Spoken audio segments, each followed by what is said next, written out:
Mitra bisnis, lagi-lagi terjadi pembatasan lalu lintas angkutan barang di masa-masa liburan Natal dan Tahun Baru mendatang. Di masa liburan kali ini ada 9 hari angkutan barang dilarang masuk jalan tol dan dibatasi menggunakan jalan-jalan nasional di jam-jam tertentu untuk mengantisipasi kemacetan yang terjadi. Apindo menilai pembatasan seperti ini berpotensi sangat besar untuk menghambat distribusi barang. Apa komentar Anda mengenai selalu terjadinya pembatasan angkutan barang yang terjadi di setiap liburan panjang? Apakah memang gak ada cara lain selain pembatasan tersebut? 633-9160 dan WhatsApp call 0816-924-924 kami buka untuk Anda. Saya pikir pembatasan ini tentu akan berimpak langsung pada kenaikan harga-harga ya,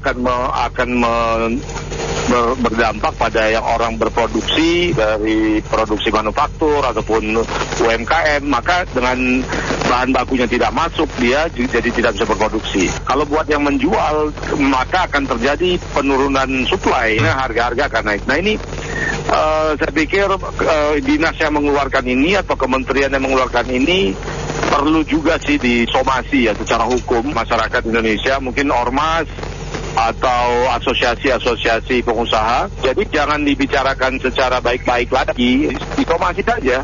Atau kalau memang itu merugikan bisa dilakukan civil action. Sehingga menteri, oknum menteri atau provinsi atau dinas apapun yang mengeluarkan ini harus berpikir. Karena jangan sampai jangan sampai tata kelola transportasi yang tidak mampu, ya artinya entah itu kepolisian, siapapun atau itu dinas perhubungan, kan mereka ini sebagai guardian yang governance dari transportasi.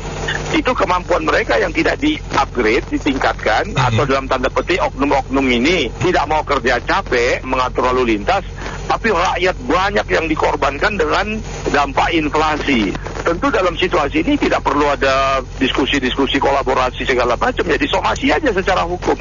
Jadi gini, memang dari dulu waktu zamannya Idul Fitri ya, ini hari raya Idul Fitri, kemudian akhir tahun itu selalu ada pengimbasan pelarangan barang-barang dari luar masuk ya. Beli sembako yang saya tahu itu untuk bisa mempercepat laju gerak manusia ke kampung halaman atau ke tempat-tempat wisata. Harusnya ini diseimbangkan. Jadi pemerintah daerah ataupun pejabat instansi terkait Departemen Perhubungan harus menseimbangkan, karena nggak semua penduduk akan migran ke tempat-tempat lokasi wisata. Jadi supaya ada sembako akan dibantu untuk pendistribusian. Karena kalau sampai kurang kan biasanya efek hukum ekonomi kan bergerak ya.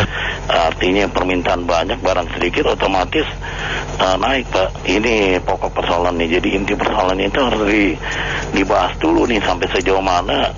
Bukan hanya laju pergerakan orang aja yang perlu, tapi barang-barang juga perlu untuk orang-orang yang menetap. Jadi saya kira itu yang diperhatikan Departemen Perhubungan terkait. Jadi bukan hanya untuk sekedar pleasure saja. Kira demikian.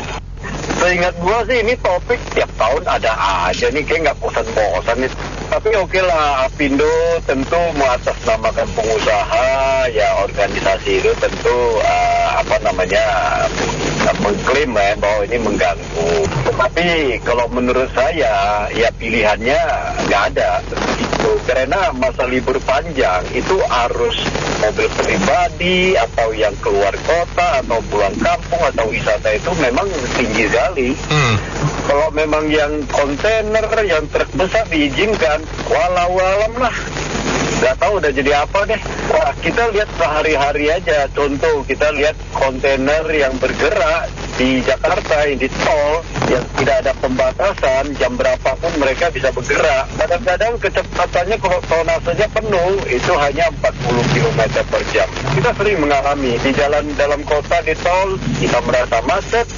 Tapi begitu kita lewat nggak ada apa-apa. Saya angkutan berat itu lambat sekali jalannya.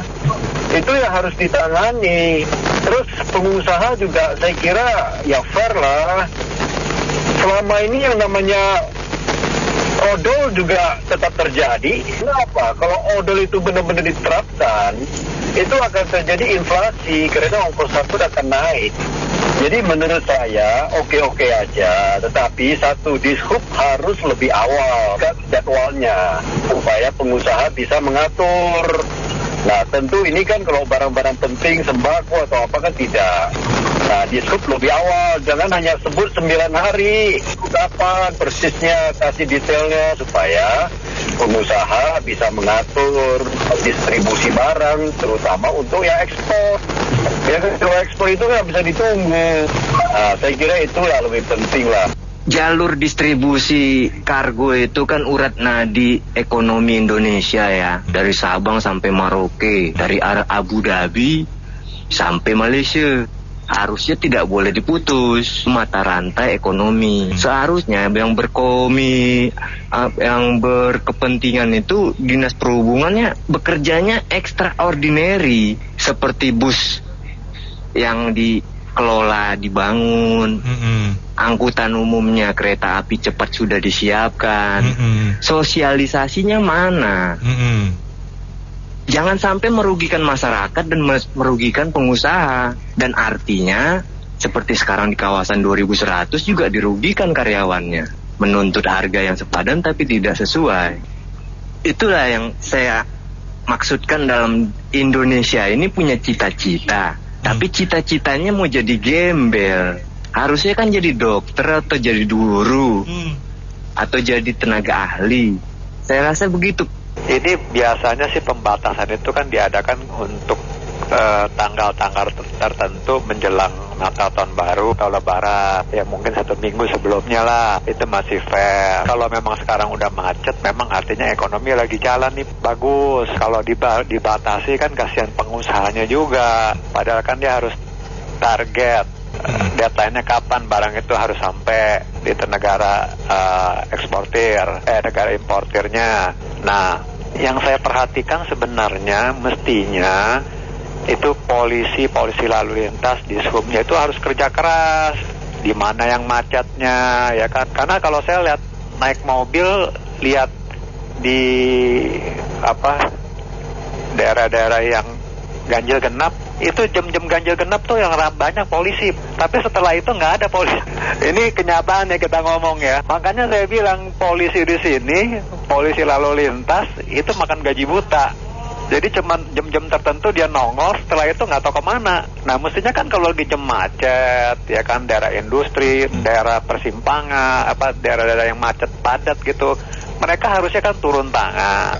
Mereka yang ngetem itu nggak boleh, perlu ditilang. Nah itulah baru fungsinya berjalan. Jadi kita semua melihat aparatnya bekerja. Jadi jangan dibiarinin seperti gitu. Ini kembali kepada moral. Moral memang polisinya, oknumnya banyak yang seperti begitu, yang dirugikan pasti masyarakat. Nah masyarakat itu dirugikan, disalahkannya pemerintah lagi. Jadinya ya kan nggak ada yang jadi bottleneck itu di mana sebenarnya? Sebenarnya memang aparatnya semua begitu, nggak ditindak, nggak ada yang kontrol. Ya jadilah seperti begini. Ya mestinya mulailah dari aparatnya, para pemimpinnya kerja dengan baik, dengan moralitas yang tinggi, punya integritas. Baru anak buahnya baru bisa ikutin. Makasih.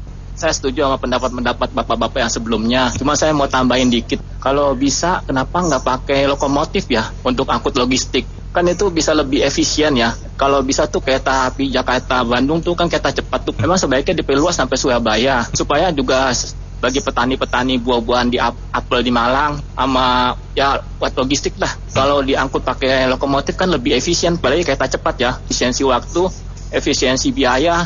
Jadi juga mengurangi polusi juga dan juga mengurangi kemacetan. Indonesia coba belajar dari Jepang dah. Di sana tuh semuanya tuh pakai lokomotif gitu. Jadi orang yang punya mobil pribadi nggak dilarang. Tapi diutamakan lokomotif lah, kereta api gitu. Baik dalam kota maupun antar daerah gitu. Supaya lebih hemat BBM, mengurangi polusi, dan juga efisiensi waktu sama biaya itu bisa dilaksanakan sih. Nggak perlu ada kayak masalah-masalah begini lagi gitu. Makasih. Ya, saya pikir gini, ini kan selalu pro dan kontra ya, ada yang pro, ada yang kontra. Saya sih termasuk salah satu yang pro aja. Maksudnya gini, basically Apindo juga rasanya saya rasa terlalu lebay juga lah, karena hal ini pasti selalu akan terjadi. Negara kita ini negara pembatasan. Jadi kalau pada waktu Lebaran ada H-7, H+7, ya kalau Natal atau baru H-1, H+1 masih oke lah menurut saya. So mereka juga ada tradisi yang orang pada berlibur, orang pada pulang ke keluarganya masing-masing untuk merayakan hari raya. Jadi saya pikir nggak usah terlalu lebay dengan mengatakan oh ini mengganggu dan sebagainya. Enggak lah, saya pikir. Kalau pembatasan ini kan juga bisa dilihat dan apakah dilakukannya di beberapa section dari jalan tol atau mungkin diatur lagi bagaimana. Kita harus memikirkan juga bahwa ekonomi juga akan bertumbuh dengan adanya wisatawan domestik seperti ini, karena pada waktu liburan ini mereka akan memanfaatkan untuk berlibur dan tentunya jalur di mana itu terjadi pasti akan terjadi peningkatan ekonomi. Jadi saya pikir ini kalau nggak dibatasi, ya, saya sih sebenarnya lebih setuju kalau kalian dibatasi jangan cuma lagi pas hari raya dan libur begini aja. Hari-hari biasa juga saya rasa di dalam kota, mungkin kota-kota besar, ya itu juga udah mesti dibatasi karena ini udah macetnya minta ampun ini. Jadi saya pikir ini boleh aja lah, menurut saya rasa nggak terlalu berlebihan. Kalau sampai 9 hari, 10 hari ya mungkin oke lah. Kita mungkin ya nggak bisa selama itu. Beda kalau memang berbeda dengan Lebaran. Kalau Lebaran memang seluruh negara memang tutup semua memang. Tapi ya saya rasa H-1, H+1 saya rasa masih wajar aja, dan itu rasa-rasanya nggak sampai akan mengobrak-abrik seluruh supply chain Indonesia karena terjadi penutupan pembatasan ini secara 5 hari. Saya rasa enggak lah, terlalu baik, saya terlalu jauh kayak seperti itu. Saya rasa begitu. Dan mohon maaf menurut saya kalau misalkan kita mau menyalahkan polisi atau dishub atau DLLAJ, nggak bisa juga karena rakyat kita ini udah nggak takut hukum. Bohong-bohong, mereka udah nggak takut polisi dishub. Jadi kecuali kalau hukum kita berat, kalau kita rakyat kita ini hukum mereka juga nggak takut lagi polisi sama dishub di jalan. Jadi susah juga kalau mereka mengatur, kecuali janganlah pilih DPR caleg yang itu lagi, yang hukumnya begitu lagi. Oke, thank you. Kalau menurut saya sih udah biasa lah, ya wajar lah kalau dibatasin. Namanya ke hari raya Idul Fitri dibatasin, kemudian ini hari raya akhir tahunnya dibatasin untuk memperlancar semuanya. Daripada dipaksa nanti macet, akhirnya barang-barang dikirim dalam keadaan macet jadi tambah rusak, jadi lebih boros. Dan saya yakin kalau si Apindo itu kan orang-orang yang berpengalaman, semua orang profesional, pasti bisa ngatur alur distribusi barang. Itu saya yakin itu Apindo itu pasti bisa. Terima kasih. Dan pemerintah ini nggak berpikir panjang, ekonomi sudah sulit, perusahaan juga lagi butuh uang untuk melancarkan bisnisnya, malah dikit pembatasan. Nggak dipikir sih mereka itu. Ya seharusnya mereka ada alternatif lain, misalnya pembagian jam lah gitu ya, itu lebih baik daripada sekarang sistemnya dibatasi 9 hari, nggak boleh lewat ini, nggak boleh lewat itu, ya distribusinya tambah parah lah. Makanya banyak perusahaan di Indonesia pusing, banyak yang merelokasi ke negara lain yang lebih situasinya lebih kondusif. Ya demikian dari saya. Ini topik yang bagus nih hari ini nih. Kemarin saya juga baru ngalamin ya, waktu kemarin saya dapat ketemu customer ya di daerah sekitar Jakarta Barat itu saya pas ketika mau keluar itu stuck parah banget, macet itu di antara jembatan 3 hingga ke Jelambar. Nah itu ternyata pas saya sampai ke simpangan lampu merahnya itu ternyata itu ada kontainer mogok. Bayangin itu satu kontainer mogok, mobil kontainer mogok itu efeknya dari simpang jembatan 3, simpang Jelambar sampai mengular ke daerah Dan Mogot. Karena saya baliknya ke arah Tangerang kan ya. Itu baru satu kontainer pada jam kerja. Bayangin efeknya itu ada kali 10 km macetnya itu. Bayangin aja. Mau keluar biasanya saya keluar dari tempat jembatan 3 itu ke daerah Tangerang itu paling lama itu 15 menit udah lewat lah. Ini saya sampai 1 jam lebih. Bayangin itu satu kontainer.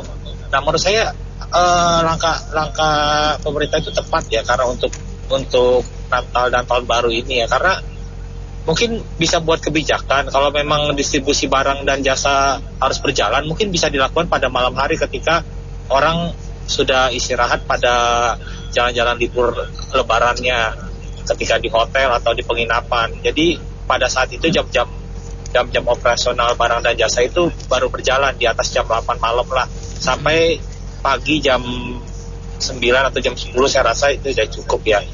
Nah, yang saat ini tidak berlaku di Jakarta itu udah semeraut. Dulu sempat berlaku bahwa kendaraan-kendaraan roda 6 ke atas itu tidak boleh keluar di atas jam kerja. Nah, ini sekarang semeraut, Kak.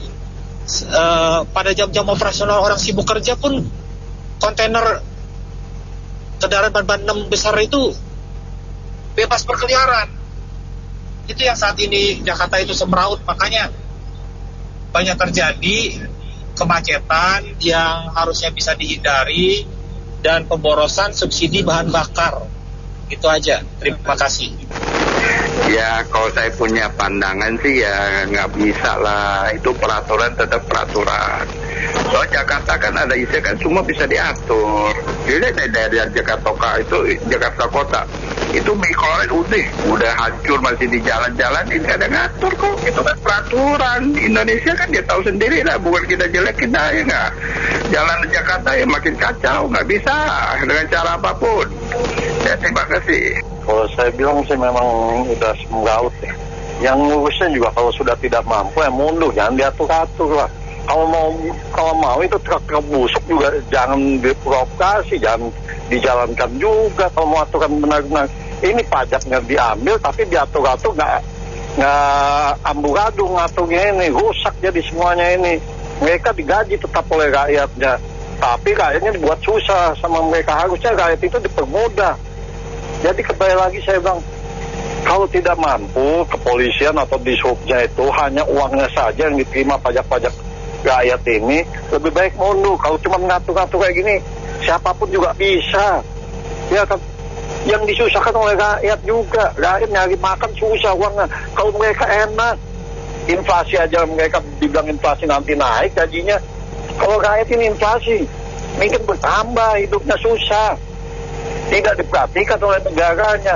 Jadi kembali lagi, coba tolong dipermudah. Kalau memang benar-benar konsisten, mobil-mobil truk-truk busuk itu jangan operasi. Ketahuan kan menyusahkan rakyat juga, jalan nanti macet. Ada ini, ada itu.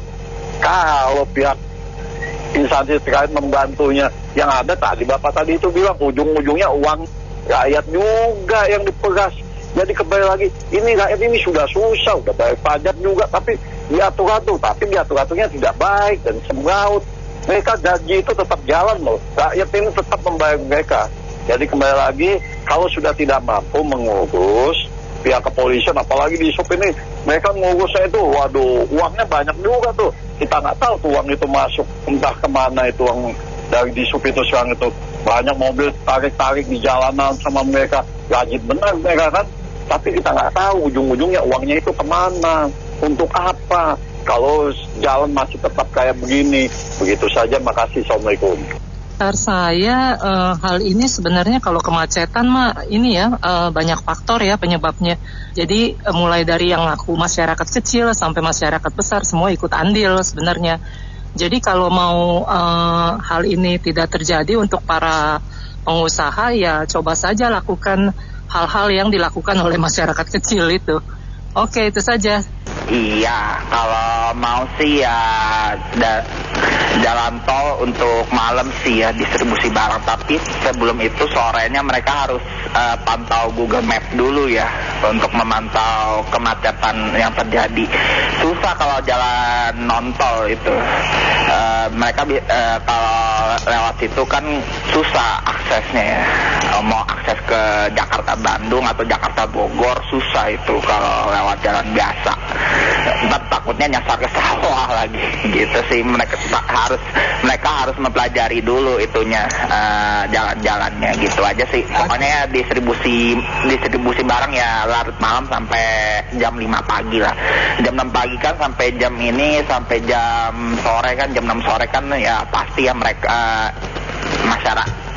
masyarakat kan pada mau libur. Iya. Ya. Terima kasih banyak Anda mitra bisnis yang sudah beropini dalam Businessman Opinion. Saya Nina Amelia.